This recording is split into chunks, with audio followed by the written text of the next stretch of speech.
I'm Samantha Blackman. And I'm Alicia Carabinas. Welcome to our critical video analysis of this year's E3 trailer of Studio MDHR's game Cuphead. Interestingly enough, this piece is an extension of a post that I did on the site during the week of E3 that spoke specifically to my feelings when watching the trailer for this game during the Microsoft presser. Samantha and I thought that it would be a fruitful exercise to walk through the trailer and look at elements of the game that were directly influenced by some of the animated shorts in the 1930s and 40s that contained racist elements. So without further ado, let's start with the trailer for the game that was actually shown at E3. So here is the E3 trailer from this year.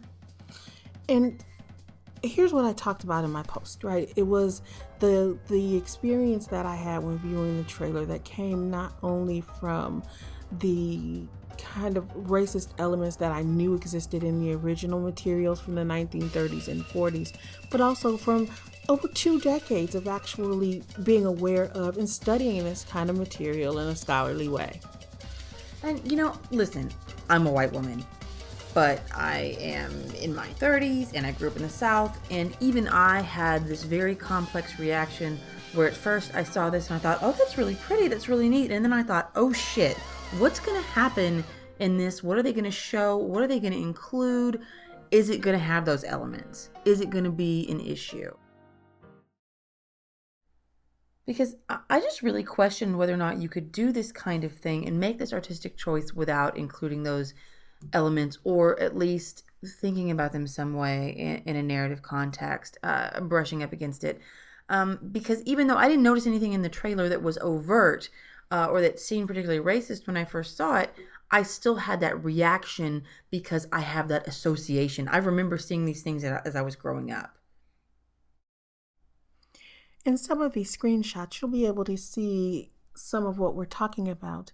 For example, in this scene from the Cuphead trailer, you can see the speakeasy where you have these figures in the background as well as in the foreground that seem compelled almost to dance regardless of what is going on around them.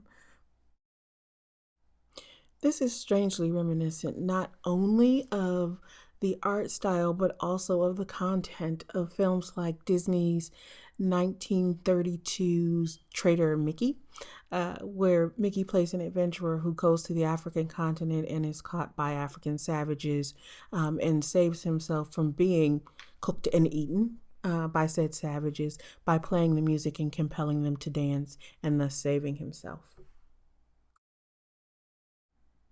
There are also other things worth noting in that speakeasy scene. The background figures watching the boxing match that's happening, the dancing figures, the excited figures. If you look at their face shapes, we've seen that kind of progression in a lot of the animation in those times, and that's important to note because the members of the development team at Studio MDHR have talked about specifically their influences, and in looking at those influences and how they play out in the game, we can see whether or not these are legitimate concerns.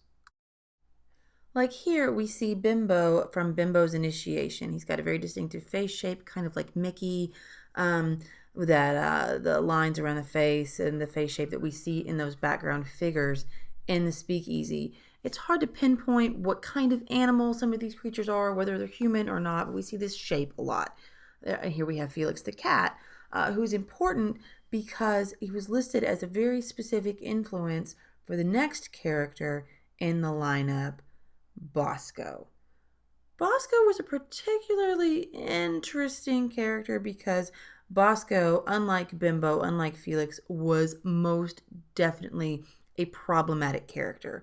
And when you're drawing in those looks, those images, those face shapes, you're evoking something. You're expecting a reaction in the viewer, and that reaction is going to be different for a lot of different people based on their background and experiences. Here we get one of several images of bongos that is actually appearing in materials that go along with the Cuphead game. This image itself is not in the trailer, but in the official materials that are listed in the Cuphead site. We see this image on the site, but we also see actual bongos in the speakeasy scene in the trailer itself. Well, I'm going to say, I don't know, I'm going to be a little more cautious and say that I think these are bongos. I agree with you. They look like bongos. It matches the music, matches what's going on. But until we see this scene in the game, we can't say that definitively. I agree in the speakeasy. I think it's the same thing. Why are bongos important? Well, there's a history with the image of bongos in the original cartoons, and here we see exactly why that might be an issue. What is that evoking? Tribal savagery is what it's evoking, right? We get the image of bongos in scenes that take place on the African continent, as it is so often called, or the dark continent in the animated shorts themselves, where you get these caricatures of African peoples playing these bongos not only as tribal instruments but wearing tribal jewelry. And they're always very clearly racially coded images. Like this one. And this image may not seem overt at first glance, but if we really look at what's on screen with this image, another one of the official images released by the company, we see these very specific presentations of teeth, this big red nose, these large eyes. And when we look at the way racially coded characters are presented in the traditional animation styles, we see a lot of these elements coming back into play. For example, in these images, we see from the 1930s, we get depictions of African Americans as having bulging eyes, bulbous noses, large teeth, exaggerated lips, and eating things like watermelon and fried chicken. Interestingly enough, we also get these same images in the 1930s of Japanese people who have, of course, exaggerated slanted eyes, large ears, pointed teeth, and always exaggerated accents. So here in another piece of official artwork is this guy, an octopus who seems pretty innocuous. But if you look at some of the coding in this image, the heavy lips, the very exaggerated lips, big teeth, we see some of the things we've already talked about. It's also important to note that in an interview with Slash Gear, the development team talked about some of their influences. In this example from Swing You Sinners, which was the very first one that they mentioned in that interview, we see a little bit of that, the exaggerated lips. But there's nothing else. There's nothing else really coded about this. I guess maybe the nose shape that seems like it might be racial in any way. It's just a ghost, a very disapproving ghost.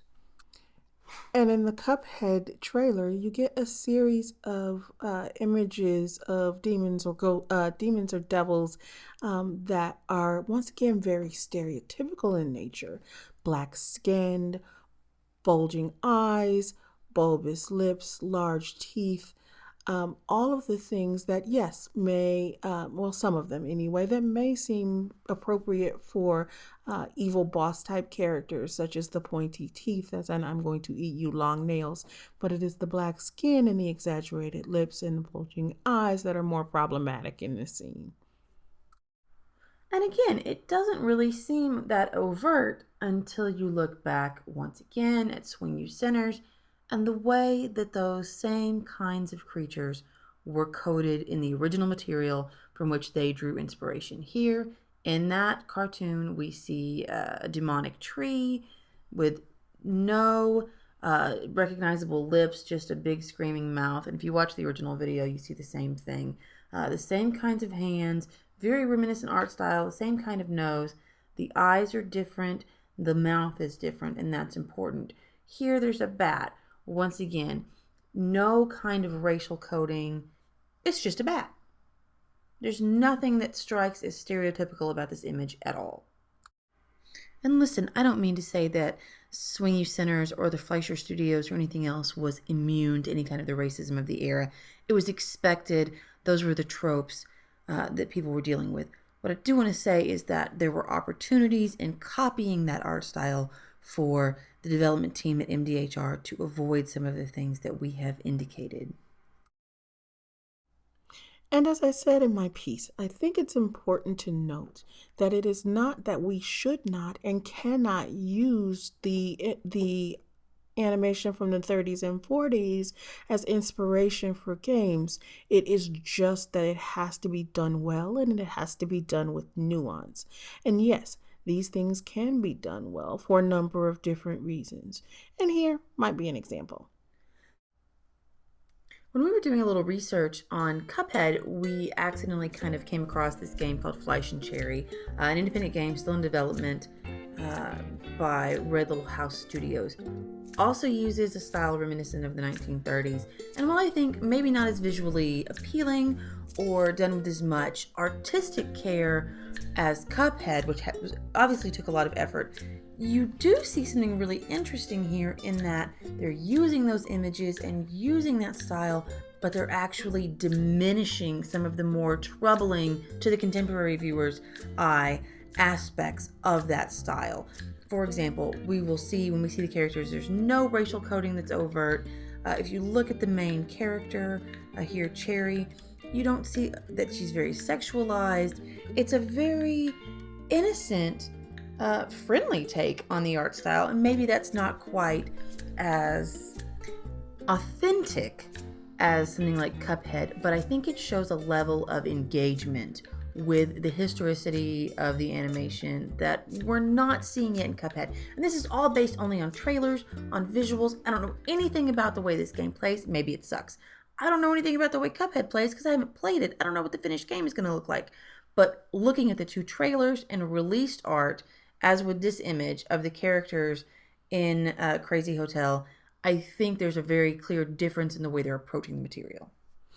And that's absolutely true. And you make a good point. And it's something that we've said before is that we are talking specifically about trailers for unreleased games. We are not talking about the game itself. We are not talking about gameplay. We are not talking about mechanics. We are simply talking about feelings that are evoked based on the art style, based on the history behind the art style, and our own personal lived experiences, and even racial and ethnic histories. Such as the one aspect of this image with all the Toonville characters where you see in the back corner a guy who's very reminiscent of Hitler, and that's a little bit of an issue. Let's use, Hitler for a funny game, but not quite as overt, I think, as clearly racially coded characters. So here's Cherry. She's the main character as far as I can tell. And if you look, not only does she have that sort of style from the 1930s, she's got the shoes, she's got the bow, she's got the dress, but if you look also, she's unsexualized. She does not have an overly large bosom, a hugely womanly frame. She's just cute and pretty and there while still being within that style. In conclusion, when we're talking about these games and we're talking about the images and the feelings that they evoke, we are not making any insinuations in terms of whether or not someone should buy or not buy the game, or whether or not the game should or shouldn't be made. What we are talking about specifically are the images that we see, the historicity, and the personal feelings that are evoked when we see these images on a screen. And this is what we do. We engage with material. In some cases, it's all of the material, an entire game, everything that went into it, developer interviews. In some cases, it's just a trailer. In this case, it's just a trailer. Though I have to say, I would be really interested in hearing the developers speak to this. Maybe they have, and I've missed it. I have run across a few forum threads in which they were posting, these issues were brought up. I didn't see them addressed. I don't know if maybe they just haven't prepared a response. It's something they're waiting to engage with. Maybe they're just going to ignore it because they feel like the game stands on its own. I don't know, but it's something that I would like to see talked about, and I'm actually very interested in seeing this game in action once it's complete. I know you said that you didn't think that you would be able to engage with it, but I'm really interested in at least watching the development. What happens now that it's been the darling of E3? What's going to happen in conversation? What's going to happen in development? What else are we going to see? And just because I say that I can't engage with the game because of the images and the feelings that come to mind and come to heart when I see these images, doesn't mean that anyone else shouldn't, because everyone else has their own kind of thresholds that just exceeds mine. And I really don't know how I feel about it yet. I'm going to give it a little time. I had a very complex reaction, but we'll see. And that's it. Once again, I'm Samantha Blackman. I'm Alicia Carabinas. Thanks a lot for watching, listening, reading, following along as we go through this journey. And as always, you can contact us or find us on any of these sites and any of these places. But until next time in our next critical video, game on. Game on.